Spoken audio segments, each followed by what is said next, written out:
Good evening, everybody. It's Monday night, which means it's time to go wild.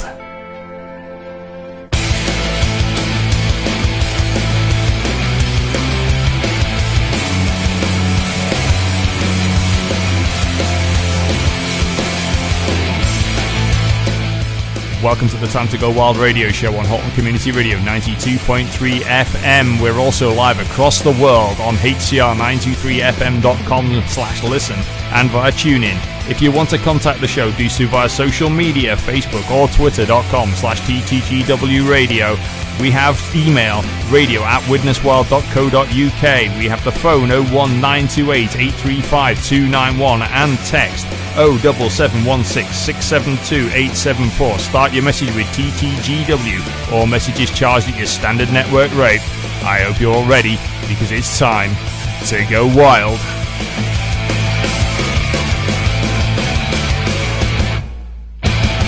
A very warm welcome, everyone, to Monday night's Time to Go Wild radio show here on Halton Community Radio 92.3 FM. And this evening, I've got a wonderful pair on with Straight Jacket and Taser to keep me in tow this evening. It's Carl and Stacey Bungay. Good evening, you two. Good evening, Colin. Good evening, everyone. So, we both had hockey of different varieties this weekend, didn't we? We did. Oh, so covered all bases this week. Yeah, a bit of traditional and a bit of para. So it's been a busy weekend across the board. And looking at the size of the results list for this week, I'm going to have a bit of me work cut out for this one this week, I think. So I suppose without further ado, might as well set off with the results.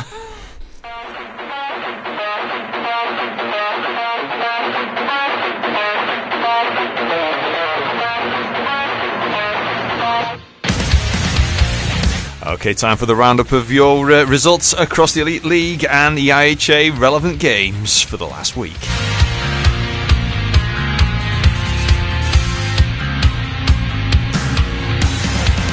Starting with the Elite League's Challenge Cup fixtures. 2 games on Saturday, 29th of September. Guildford Flames 2, Cardiff Devils 5. Sheffield Steelers 3, Nottingham Panthers 2.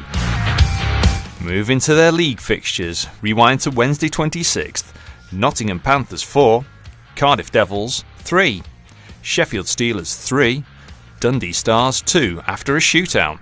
On Friday, Belfast Giants 2, Dundee Stars 1.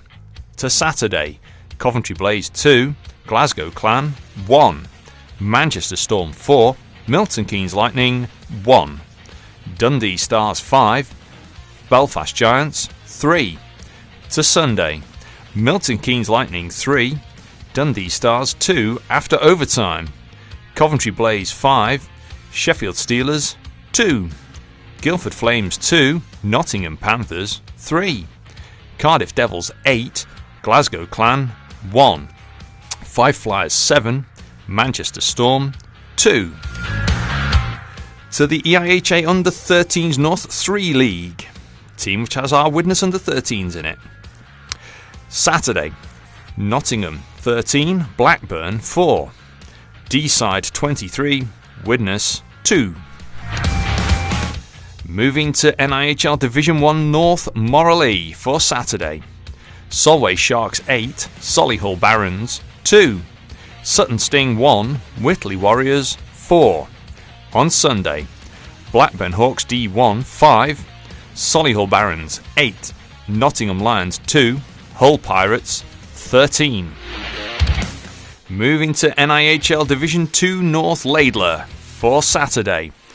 Bradford Bulldogs 4, Sheffield Senators 6, Blackburn Hawks D2 6, Dragons 13, Telford Tigers D2 2, Widnes Wild 0. Sunday the 30th, Sheffield Senators 3, Hull Jets 2 after overtime, Altrincham Aces 14, Blackburn Hawks D2 1, Dragons 6, Telford Tigers D2 3.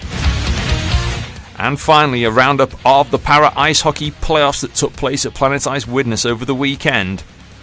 On Saturday, it was the first v fourth, then second v third games, featuring Kingston Kestrels 7, Peterborough Phantoms 2, and Manchester Mayhem 2, Cardiff Huskies 3. So on Sunday, for the 3rd, 4th place, it was Peterborough Phantoms against the Manchester Mayhem. Final score, Peterborough Phantoms 4, Manchester Mayhem 6. And that meant the final was Kingston Kestrels against the Cardiff Huskies. Final score, Kingston Kestrels 4, Cardiff Huskies 9. So big congratulations to the Cardiff Huskies on winning the Para Ice Hockey Playoffs for 2018.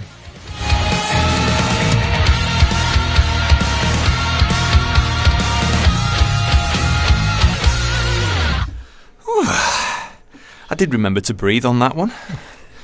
Some very, very interesting scores over the weekend. There was, wasn't there? I mean, some very, very unusual ones.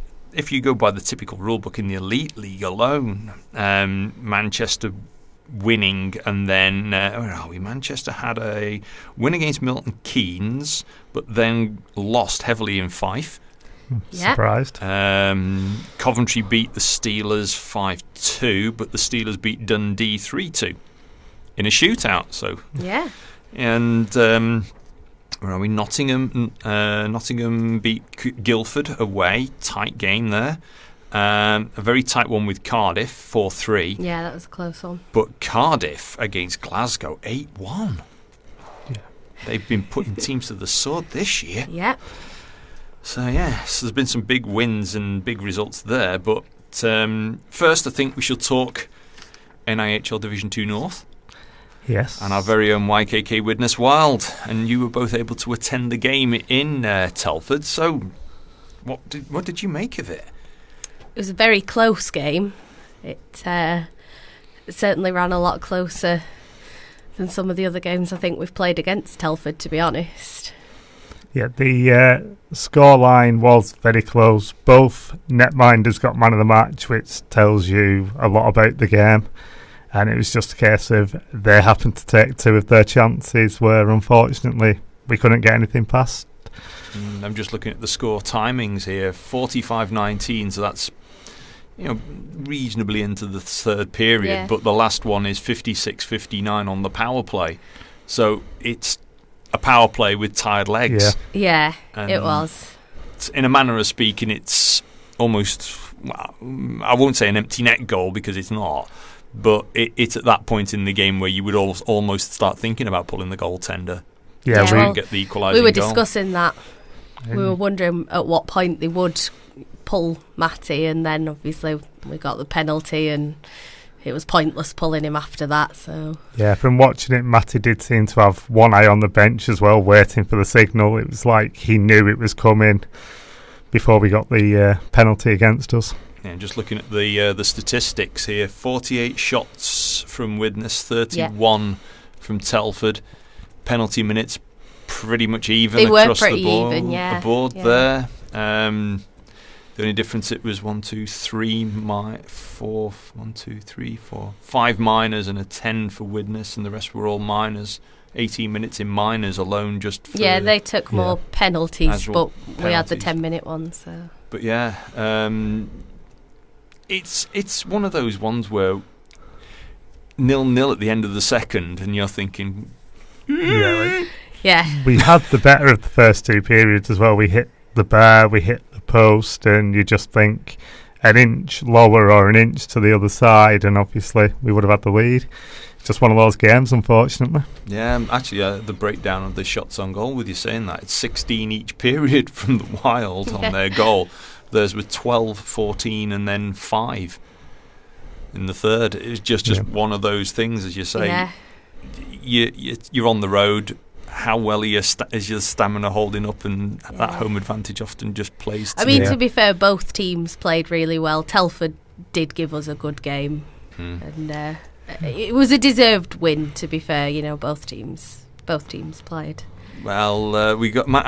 You managed to get a few words off Kenny Armstrong, did you not? I did, yes. So what did Kenny have to say? We haven't got any audio. So what did Kenny have to say about it? Kenny's comments are: the game against Telford Tigers was a big test for us, and both teams gave everything on the night. Although we got beat, it was a close game that we can learn a lot from. And on another day, it could have gone the other way, and we could have had the 2 points. We move on to Hull Jets away, who are always a tough team to play, and then Blackburn Hawks too, where we hope we can take 2 wins. So yeah, it's one of those. And well, with me being at the rink over the weekend, I managed to on Sunday catch up with Mikey Gilbert, and managed to get a few words from him. I managed to catch up with Mikey Gilbert the day after the Wild took on the Telford Tigers D2 team down in Telford. Well, Mikey, just give us a brief summary of your thoughts on the game. I thought the team played really well. Lots of effort was put in by everyone. All 3 lines were producing lots of good chances. The bounces just weren't going our way, and the puck wouldn't go in the net. We outshot Telford by quite a few shots. They just had a couple of bounces in the last period. Yeah, I mean, saw the scores online at 0-0 end of the second and thought, it looks like it could be anyone's. Take it that was basically the way the game ran. Yeah, it was 2 good teams going at each other, and it was a very tight affair. Again, it was just down to the bounces on the night. So I take it there's plenty of positives anyway to take from that game? Yeah, loads of positives. All 3 lines playing well again. You got a bit of chemistry coming in now. We're getting the chances against good teams. Just need to start finishing them. I assume there was a good turnout from the Wild fans as well? Yeah, the fans travelled quite well again. Few on the bus, few drove down. You can always rely on the fans to come down. And well, next week's going to be a busy one. We've got Hull and then Hawks 2, if I'm not mistaken. Yeah, that's correct. Mainly we're focused on that Hull game, Hull away. It should be another tough game, but hopefully we'll come out with the W. Yeah, it's big ice over in Hull, and they've always been lively affairs against the Hull Jets. So, any message to the Wild fans? Just, I'd say, make that trip over to Hull. Come and support us and watch us win. Well, we'll let you get on and get ready for next weekend. Thanks for joining me. Cheers, Colin.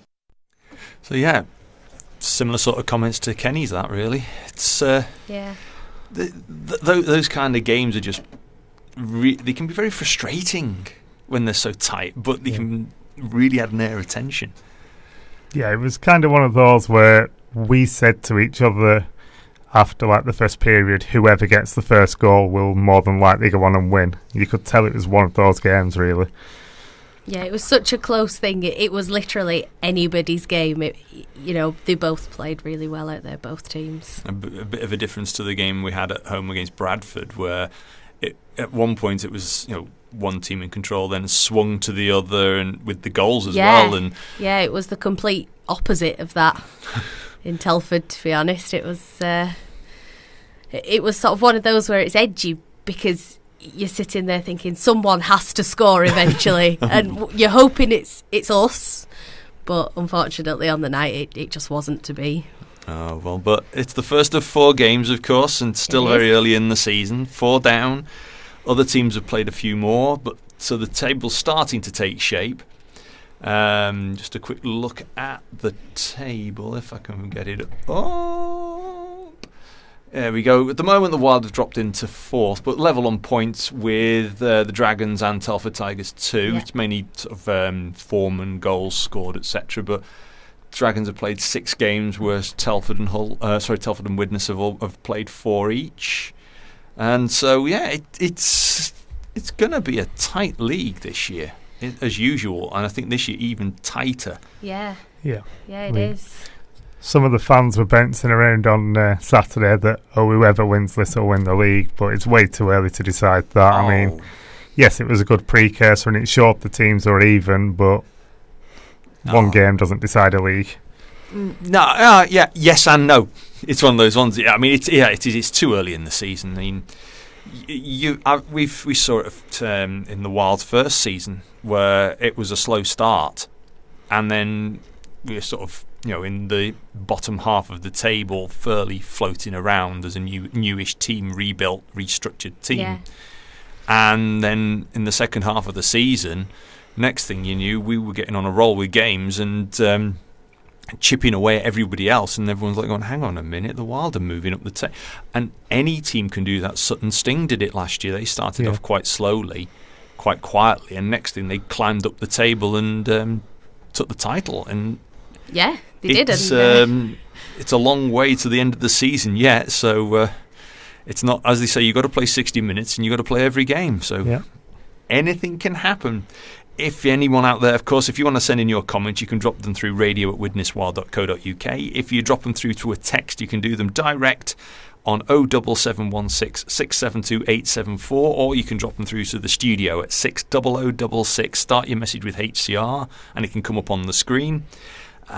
So I think we're going to take a little break for a little music. And we've already asked the question 1, 2, 3 or 4, but Stacey, what's the number? Number 2, please. Number 2. And on my pre-prepared list of songs I've done for this evening, how about a little bit of an excess? I Need You Tonight.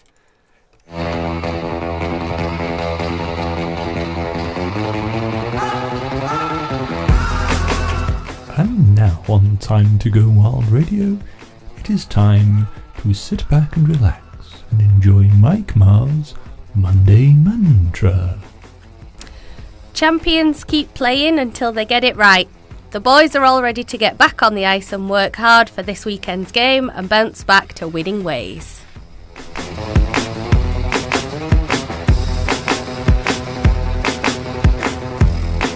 Join us again next week for more wise words on Mike Marr's Monday Mantra.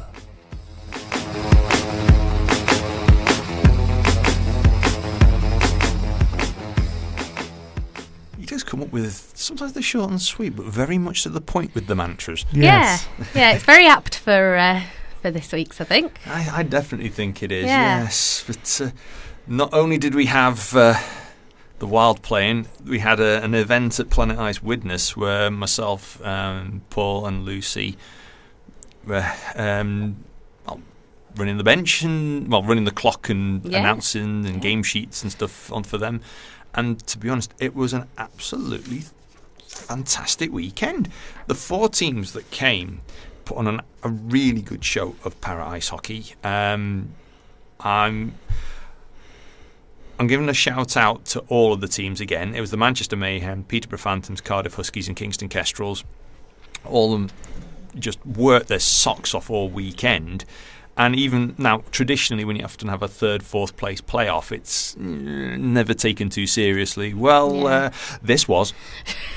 They played hockey. I mean, the difference with para to traditional hockey as a senior game is that these are 15 minutes instead of 20 minutes. Yes, yeah, they are slightly shorter. And it gives you a bit of fun and games doing a bit of extra maths when you're in the second period, because you're used to it being, say, 20. It's up to 20 and then add a 2 on to everything at the beginning, so it's nice and easy, and then you add a 4 on. But no, you have 15. So the first period's easy, the third period's easy, and the second period you start confusing yourself when you're starting to do all the timings. Yeah, I can imagine you would. So yes, but it went really well. I'm giving a shout out to one player in particular who seriously impressed me from the Cardiff Huskies, and that's Tyler Christopher. The skills that guy has were amazing. I mean, those people who've watched the Manchester Mayhem, they've got Carl Nicholson, one of their veteran players. Yeah. He's quick. Tyler was really quick. Be interesting almost to put them in a race and I saw it. Give Carl a head start and he see. Did. Goal line to goal line. Yeah. They did actually. They were chasing a puck down across the length of the ice, and Carl was away, and Tyler's going at it. It's like, and honestly, some of these guys, they make it look so easy. And if these guys are not aching from basically their entire torso this morning when they woke up, I don't know. They must be superhuman, honestly, because they fly around the ice on those sledges, and it's all upper body strength. Yeah, Yes. from the games I've seen, I've sat there and I remember, Carl, you said to me once, because I said I wanted to take up hockey but I can't skate. Not going to hide them. I can't stand up. I can't move forwards, backwards. I can just about step onto the ice and then I'm sat down very much after that. So, and Carl said, well, why don't you look at sledge hockey? He was like, it's open to anyone that wants to go. Why don't you give it a go? And I was like, well, because I've no upper body strength either. So You'd soon I'm in a pretty bad position. Build it up. You'd soon get some upper body strength. You would do. And honest, every single one of them played their hearts out. the goaltender for Cardiff. I had a good laugh. I was having a good chat with him at the end of the first day on the Saturday evening. And him and his wife were staying over. Yeah. Right. And he says, "Oh, I'm shattered already." He's like, if I do training and I play, I can't play if I do training. And it's like, he's had some time out as well, and he said, it just feels so great to be back and playing again. And every single one of the lads and the girls, they all went out and played their hearts out all weekend, and it was an honour to be there to help out. And I presented the trophy at the end of the game, and those guys were just, some of them just looked fresh as a daisy, and you wouldn't have thought some of them had just been on the ice. I mean, the Kingston Kestrels actually, for their game, their final, didn't have any spare players. They had 5 players and a goaltender. Yeah, they only had the one. So that's it. Players, didn't It's they? like, just the one line. You're playing for 45 minutes. You're gonna have to pace yourself, and it was a very, very well paced game in the final from both teams. And up until, I think, to be honest, middle of the second period, that game could have really gone both ways. But the all of the games actually, I mean, the first game, the Kingston Kestrels Peterborough Phantoms, was a slightly different feel, a bit more. There were very different styles of play from each team, but the Mayhem Huskies, Phantoms Mayhem, and Kestrels Huskies games were so in the zone, right? But I'm not taking anything away from the first game, but it was a testament to the sport. It was a fantastic advert for para ice hockey that weekend, and I congratulate everyone. I tip my hat to everyone who plays para ice hockey in this country, because certainly not an easy sport to play. I do as well, because as you've seen, I do training, and that takes it out of you alone without playing a game at full speed and full intensity. And you strap yourself in. Once your legs and your body's strapped in, it's all your arms. Even if you go over on your sled, I mean, like, you look at some of the players and they deliberately tilt their sleds to turn corners and stuff, and if you then try and right yourself, that's some serious upper body strength to be able to not then overbalance the other way. I can believe it. Actually, there was one of the girls. I can't remember which team she played for, but I was chatting to her dad, and he said to me that she did skiing instructing up until a couple of years ago, and now she's actually going to get a sit-down ski so that she can do skiing again. Wow! And said it's just amazing. The fact that they still want to just keep going. Yeah, and it's like, fine. I wish I had the nerve to do it. Yeah, I mean, it's like the Humboldt tragedy. One of them loved hockey that much that he has now took up sledge hockey. Yeah. So. Oh, there was one goal, actually. I've got to give a mention to one of the goals that happened, and it was a wonderful, but I can't remember which team it was, but it was a cracking deflection, alley-oop style puck from the blue line heading to. It was pointing towards the clock end and Olympia Zamboni end of the Widnes rink, and flicked this shot to sort of alley-oop over the defending players. The goaltender thought he had it in his sights. It clipped the player on the head, took a slight deflection in it. I was like, ooh, yeah, son on me head, dink and in. But yeah, and I bet he says that was deliberate. But he'll say it was deliberate. But it was a deflection off your opponent. And he's like, but yeah, and some of the guys, as you say, they're going in for shots or for manoeuvres. And one guy spent one of the games for about half a period sliding sideways across the ice. He was going in for different manoeuvres, and it was actually deliberately sliding himself. No, he's on his side, sled skates off the ice. He's on his side sliding. Like, you're crazy. Yeah, I've watched him in training do that, and it's like, how do you even do that? How do you deliberately slide yourself and then manage to right yourself like it's just effortless? It reminds me of friends of mine that do kayaking, and they go over and right themselves up and don't even need paddles to right themselves when they've gone over.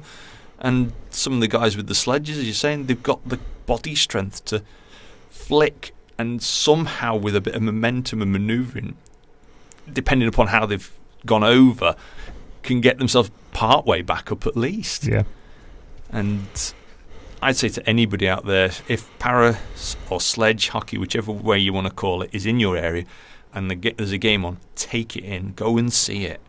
It is something special to watch, and it is worth watching it. Right. I think we shall have another break for another song. 1, 3, or 4? 4. Ooh.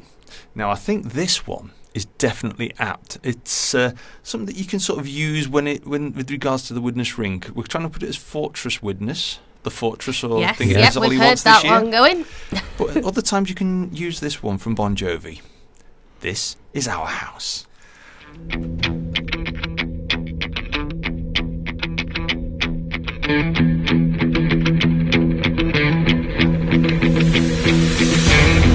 So, a roundup of the general reminders of things that are going on across the website and at Planet Ice Widnes. Don't forget to check out widneswild.co.uk and the relevant social media pages for all of your information for your YKK Widnes Wild, be it events, fixtures, or merchandise offers, etc., etc., etc. And of course, there's all the information regarding podcasts, community programs, Learn to Skate, Junior Ice Hockey Academy, and sponsor information. And of course, as usual, we'll give a big shout out to all of our sponsors and partners, that of YKK, our title sponsor, Sprakes & Son of Widnes, DMH Tyres, Ruxton Electrical, CL Woodworking, Nails by Alicia, and of course our charity of this for this year, the Halton Haven Hospice. As well as all that, coming up events at Planet Ice Widnes, we've got the October half-term event. If you check out the Planet Ice related websites and social media, there is information about the current offers available for the half-term break. So that's the October half-term events at Planet Ice Widnes, and also a date for your diary if you're interested. November 2nd, there is the UV Paint Party at Planet Ice Widnes. So yeah, that could be a fun one for you. So take you up towards Halloween. And we've got the up-and-coming fixtures. What's happening? On Saturday the 6th of October, D-side under-15s are at home against the Widnes Wild under-15s, and that's a 16:45 face-off. And the Widnes under-9s are in a cross-ice tournament. That's at Telford Ice Rink, also on Saturday the 6th, and that's a 4:20pm face-off. And also on the 6th of October, the Widnes Wild men's team are away to Hull Jets, and that's a 17:15 face-off. On Sunday the 7th of October, Widnes Wild return home and play Blackburn Hawks D2 at the usual 5:30 face-off. On Sunday the 13th of October, the Sheffield Shadows are at home and the Widnes Wild women visit them with a 1:50 face-off. And the Bradford Bulldogs are at home again against Widnes Wild, and that's a 5 o'clock face-off. Should that be Sunday Saturday the 13th? Sorry, not Sunday the 13th. Probably. Yes, Yeah. that's Saturday the 13th then. Apologies, sorry. apologies for that one. It is Saturday the 13th, me and my fat fingers.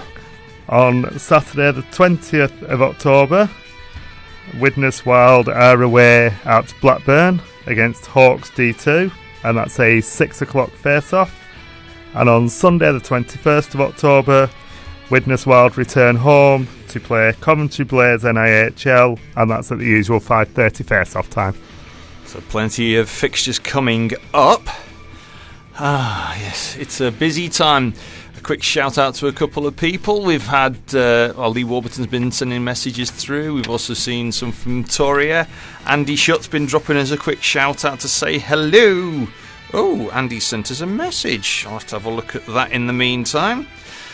Like I say, if you want to send any messages through, you can do them through multiple means, be it the Time to Go Wild radio shows, Twitter and Facebook pages. You can do them radio at widneswild.co.uk, or you can also look up the Instagram for the Wild at instagram.com/widneswildofficial.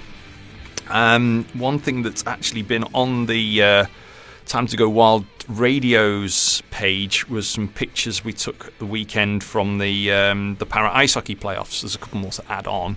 Yeah, I had a look at and sorry, Stace. There's a very nice one of the trophy actually, and it's a very, very nice little trophy they had there. So yeah, it was one of those very it was just fun weekends, to be honest. Yeah.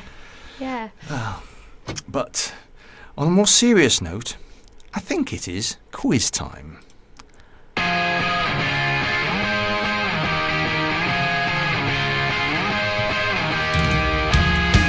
And it's our weekly foray into hashtag Team Stripies, courtesy of the EIHA's website. Check out eiha.co.uk every week for your weekly dose of You Make the Call. And so we will go through last week's penalties. Hopefully you can see the other screen. And the first one from last week. A player clamps down with his arm onto an opponent's stick to prevent them playing the puck. Can you assess a holding the stick penalty? And the answer is... Yes, you can. Yes. Well, Rule 145 definition says a player who holds an opponent's stick by any means, so hands, arms, body, legs, to prevent him from skating, playing the puck, or otherwise playing the game freely, or any act of preventing an opponent from using his stick. Mm-hmm. So, there we go. That to me is a fairly straightforward one. Yeah. This one I got wrong, and I was confused about this one as well. This one I thought, but this is the rule. A player is chasing the puck carrier and lunges forward along the ice and knocks the puck away with their stick and causes the opponent to fall afterwards. Should a penalty be called? And the answer is... Yes, a penalty should be called. I also got it wrong last week. Well, Was it just you? No, So rule 167... If a player chases an opponent who is in possession of the puck and lunges along the ice, first knocking the puck away with his stick and subsequently causing that player to fall, a tripping penalty will still be assessed, but no penalty shot will be awarded. And probably the reason for no penalty shot is because the player was no longer in control of the puck. Yeah. But to me, I'd have thought, well, you've played the puck. That's what I thought. That was my thinking on that one as well. If you play the puck, then... But... that's the rule. It's a bit. I mean, it was like the old. You've played the ball in football rule. If you've played the ball and the player goes over you, you've hit the ball first. Yeah. But no, in hockey, that's the rule now. Yeah. And the last one from last week's You Make the Call. Following the first icing of the game, a defending team player commits an intentional face-off violation to delay the game. What should the referee do? And it is... The referee should issue a warning to the bench. Any skater on the defending team who intentionally commits a face-off violation after an icing call for the purpose of delaying the game will result in a warning to the bench. And I think if it's habitual ones, they then get face-off violations and delay the game calls, Yeah. I suppose. Yes. Right, so there you go. Now to week 3. Now this is going to be a tricky one. For hybrid icing, when there is no race for the puck, what two things have to happen before the front linesman can blow for icing? That's an interesting one. Yes, I mean, the puck will have to cross the icing line, obviously the goal line. I think it must have maybe it's something to do with the chasing player. Yeah. You know, there's got to be the correct chasing player. That's all I can think of for that. So, that's going to be an interesting one for next week. Question 2 to get the old cogs going. Team A is playing short-handed and they shoot the puck from the defensive zone while the penalty is still on the clock. However, the penalty expires as the puck travels down the ice, and when the puck crosses the goal line, the teams are playing at even strength. Is this icing? I've read this one, so I should know it. Yeah, it's a difficult one, that. Any answers? I would say yes, it is, because obviously when they ice the puck, the player can then come out of the bench and go and chase that puck. So, You see, I wasn't so sure about. I was thinking. I'm trying to think of how it works. Is it the moment if the puck's released, then the player comes out the bin? Then I would have said it's not icing because the puck was released Before while the player player's in the came bin. out. So I'm not sure. My gut would go it's not icing because the player has got to have set foot on the ice before the puck is released because you're not at even strength. Yeah. So I'll be interested to see that one. Answers on, as they say in the old money, answers on a postcard, or via email, or text, or Twitter, or Facebook. Now the final one: can a bench minor penalty be sat by someone on the bench at the time of incident? Can a bench minor penalty be sat by someone on bench at the time of an incident? Bit strange on that one. I'm not sure how to interpret that one. No. I'm Like guessing step one, it's decipher the question. Is it somebody who's in the bin or someone who's on the bench? To me, that sounds like someone that's he's in the actually bin. actually. They just stay in the bin for another 2 minutes or something. I don't know.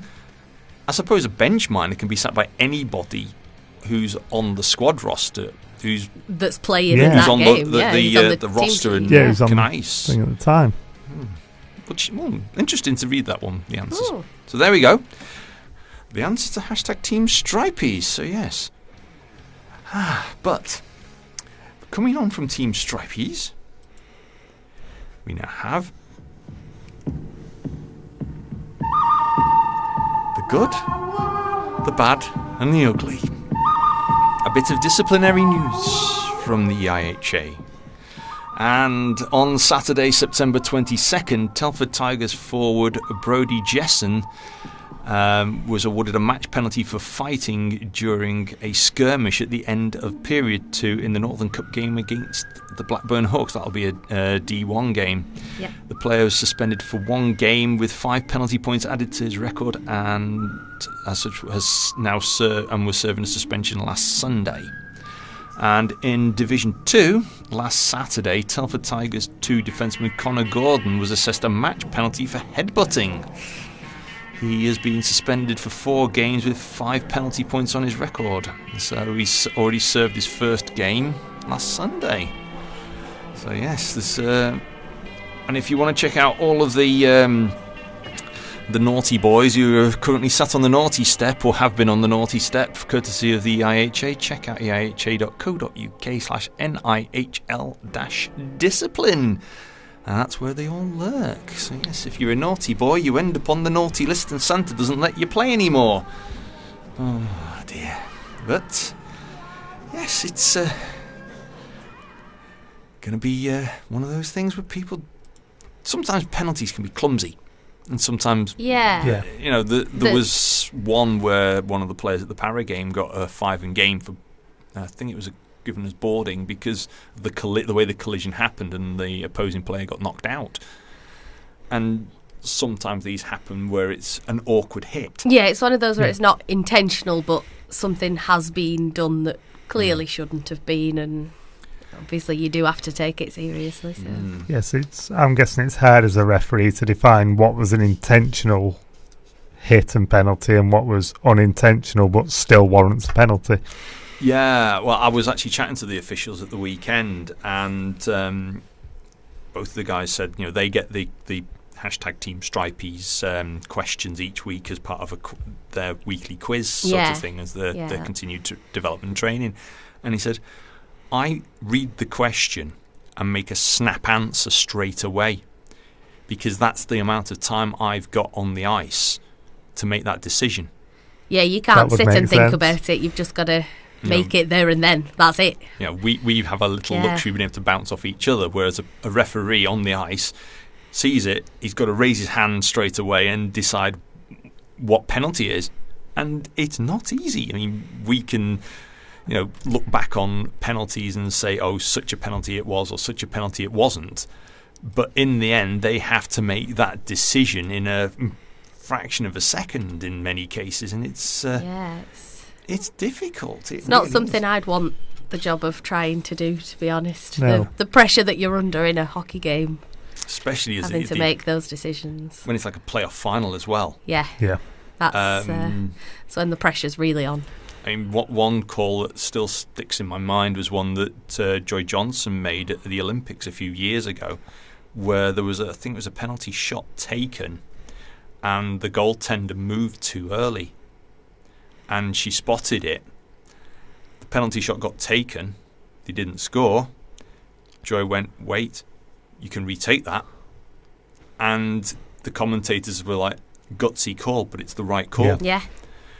But you're trying to set up for a penalty shot, and you've got so many things to watch, and other times when there's certain things happening.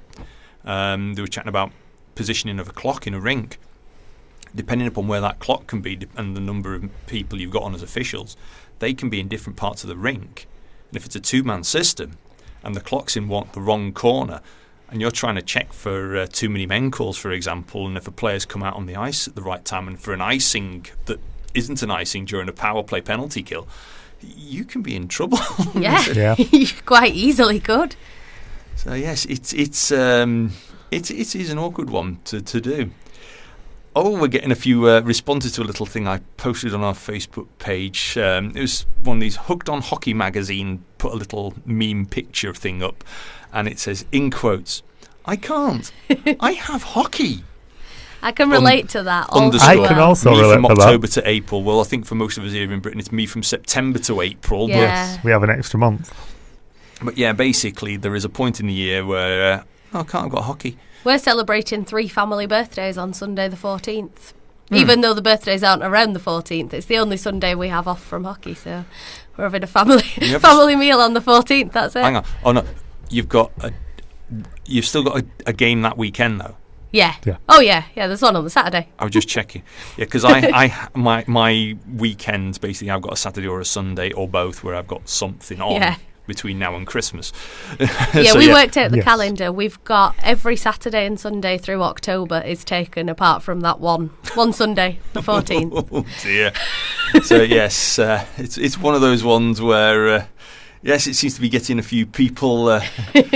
Yes, Lee has tagged Jenny in on it. Tori has tagged our very own Lee Kemp in it.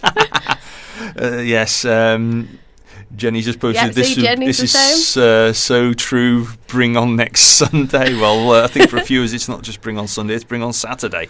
That is going to be that should be a quality game. It will. The Jets are seriously up there. They're flying high, Wild are flying high, and we're off back to. I could say East Yorkshire, but Hull is Hull and East Yorkshire's East Yorkshire. Hull is its own little bit inside East Yorkshire of Hull. And so, yes, we're over to Hull Arena for your YKK Widnes while taking on the Hull Jets, 5:15 on Saturday. And that should be an absolutely cracking game. Really, really, really looking forward to it. Yeah, I'm looking forward to that one. And, of course, as I say, it's my home from home rink, so... I will be looking forward to following that on Twitter as I'm at work. Oh dear. Yeah. Yes. There is life and then there is hockey. Yes. And unfortunately, life gets in the way of hockey. Unfortunately, yes, it does. I have to pay the bills to be able to go to the hockey. This is true. And yes, and don't forget the away travel. We forgot to mention it in the What Song Guide. I knew there was something I meant to do. So thank you for posting the reminder from the YKK Widnes Wild fans Facebook page to remind me. Travel to Hull. The coach is leaving at 1:15 p.m. from Planet Ice Widnes. And don't forget the prices. It is £5 for season pass holders, £6 for non-season pass holders, and £1 for kids with a paying adult.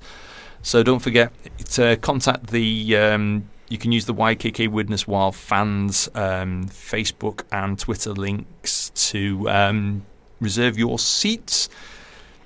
So please make sure you get yourself on that bus over to Hull Arena and. If we fill B block on our own, then it's the usual routine. We'll outnumber the Hull supporters N to 1, but that's what we seem to do with the Widnes Wild. Yes, Whether we're at home or away, we still have we're still very numerous. However, they do like it when we travel because all of a sudden it's like this extra noise comes from somewhere. Yes. And it makes a difference. It does. Yeah. I imagine it makes a difference to the home players as well because they won't be used to playing under such noise. Well, I mean, you look at year on year. I mean, the away teams now are getting more used to it in Widnes when they come out, and we've got lights going and music going and a packed house. I mean, last week's game against Bradford was an official sellout. Yeah, it was. I mean, that sellout, a lot of the times the sellout is based on the number of actual seats, but there's still standing room. But it was a very, very full rink, and there's still space for people to come in. So don't forget, you can see there are tickets for games for your YKK Widnes Wild, £8 for adults, £5 for children on the door. So yeah, and just come down, have fun. Come down, enjoy yourselves, kick back, relax, and have. It might be cold inside, so wrap up warm, but it's dry. It is. Yes. Unless Pucker gets you with the snow. Yes, every time we're stood at that 50-50 bench, there's snow from somebody. And it always seems to go right down the back of my jersey. Ah, yes, but we all love Pucker. we love Pucker. Oh, and the other meme that's been going around, and it's really going viral. Oh, is this the terrifying mascot? Would this be Gritty? Gritty from the Philadelphia Flyers. Yes. There's been so many memes about Gritty. Be afraid. Be very afraid. Yes, Gritty, their mascot. Somebody posted one. I'm trying to think who it was now. There was two mascots side by side, and it was the infamous "Don't do certain things, kids." Yeah, it's the public service announcement mascots, wasn't it? Yes. I saw that, and it just slayed me. But yes, mascot wars are always fun to see, and I remember Harry the Hawk getting out danced by Pucker up in Blackburn as well. So. Yes, I remember the playoffs in Sheffield where he was out danced, and then Pucker was dancing with Mr. Blobby because he was there. And there was all sorts of weird and wonderful. Some of them weren't even mascots, but Pucker was up there dancing with them anyway. Oh well, and this is what you get when you come to hockey. It's the whole fun of it. So don't forget, our next home game is this coming Sunday when we have the Blackburn Hawks D2 team in town from 5:30. Get yourself along to Planet Ice Widnes and come and enjoy it. Well, that's about it for another week. Time to fly off the coop. Or for me to get put back in my straitjacket till Thursday night. No one to keep an eye on you on Thursdays either. Yeah. Yes, no, there Thursday, always is. Thursday we unlock your straitjacket and just let you go mad. But so for another week, we shall sign off with a bit of music. So thank you both for coming in and keeping me under control. No problem, anytime. Yeah. So to play out, we're going to have number 1 or number 3. What do you want? Go on, Carl, you can pick. Number 3. Oh, he's gone for AC/DC and Give a Dog a Bone. Good choice. Yeah. So for another week, that's the Time to Go Wild radio show. We'll catch you all very, very soon. Look after yourselves. Take care. Until next week. Good night from me. And good night from me. And from me.